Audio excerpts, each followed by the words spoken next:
Ito po yung Pituason po, EDSA. Yung kalsada na yun po, yung kaliwa na yan, yung po yung papunta po ng 7 Avenue, 8 Avenue, Alimol po, 13 Avenue. Yan po yung Regalia Tower po. Dating mag-isa lang po yan na tower. Ngayon 1, 2, 3, 4, 5, napakarami na po.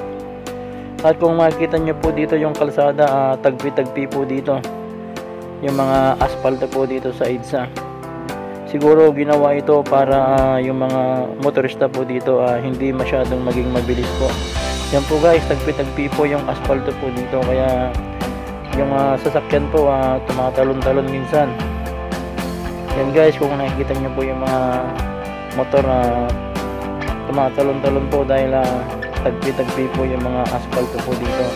Kaya yung video po natin medyo magalaw dahil yung iba po dito tagpi-tagpi po. Yan po, magandang araw po sa lahat po ng ating mga kababayang Pilipino. At mabuhay po ang bansa nating Pilipinas. Ito na guys, yung kalsada po na asfalto, yung iba po dito tagpi-tagpi po.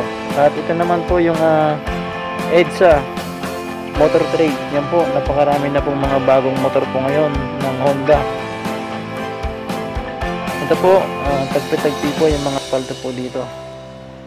Yan, ito na po yung Main Avenue Cubao guys. Southbound po ito guys. Yan.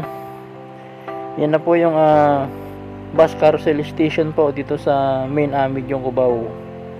Yan po, araw po ng linggo guys. Alas 5 ito ng hapon at maliwanag po, may araw pa po dito guys. Yan. At hindi po medyo against the light po yung video po natin ngayon. Yan po yung asfalto po na tagpi-tagpi po dito. Yan. At dito nga po tayo akit palagi po pag pupunta pa tayo ng Ortigas Center po para magpa-day-off reliever po doon ng mga security guard po. Yan, dito po lagi tayo dumadaan sa flyover po ng Boni Serrano dito sa Carami. Yan po. Dahil pag dyan po sa ibaba may stoplight po doon. Dito po sa taas wala pong stoplight po dito, kaya dito po tayo para hindi na po tayo matraffic doon. At maluwag pa naman po dito. Araw po ng linggo guys. Ito po yung latest update po dito. Yan guys, at napakagandang mag-rides pag mga ganito hindi masyadong matraffic. At kapag sa mga flyover po, lagi akong dumadaan po dito sa gitna dahil maluwag po dito. Kaysa sa gilid po, alanganin po dyan sa gilid, kaya para sa akin dito sa gitna po. Yan. At pababa na po tayo ng flyover at makikita na po natin dito Philippine National Police, ang PNP Krami. Yan po. At ito po yung mga building po ng mga santolan na police, yung mga matataas po guys. At siyempre yung pong nasa gitna, ang Primex Tower, 50 story po yun guys. Ayan na po yung MRT Santolan Krami. Yan.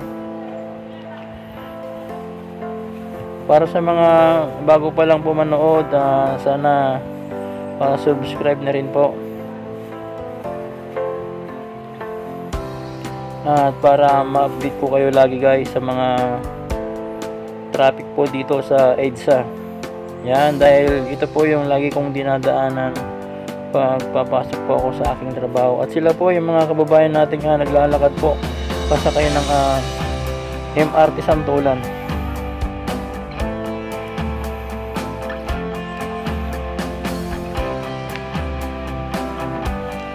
Dito po yung hilera na to, ito yung bilihan po ng mga sasakyan, mga iba't ibang klase po ng mga sasakyan. Yan po.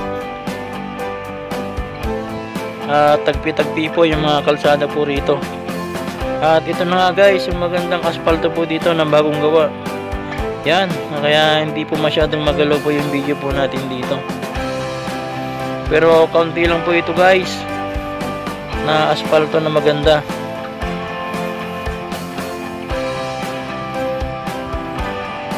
At mula po dito, yan po yung hangganan ng asfalto nya. Yan. At mula po dito guys, kitang kita na po natin yung Napakagandang business center ng Ortigas Center po. Yan, dyan po tayo magpapa-day of reliever po ng mga security guard.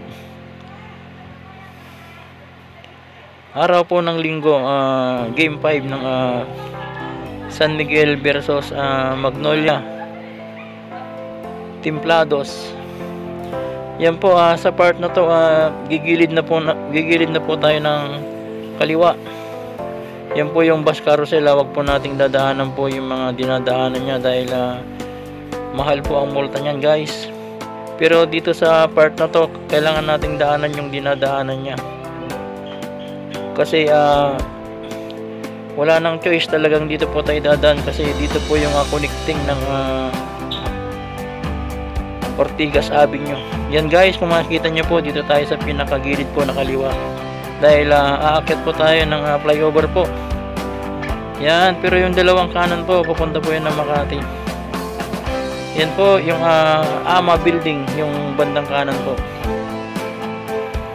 At ito na nga po yung laging dinadaanan ko na napakaganda. At yan po yung POEA.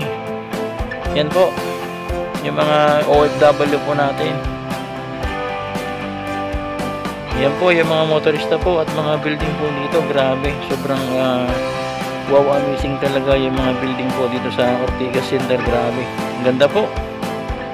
Yan, sobrang ganda. Kaya sa tuwing dadaan ako dito, talagang na wow, amazing ako sa lugar na to ng Ortigas Center po. At ito na po yung Robinson Galleria. Yan, dating nag-apply ako dito, kaya lang hindi po ako natanggap dahil sa pleasing of personality. Ayan po yung mga matataas na building po dito sa Ortigas. Dito po tayo magpapa-day of reliever po ng mga security guard. Ayan po, kung nakita nyo po, halos wala pong masyadong traffic.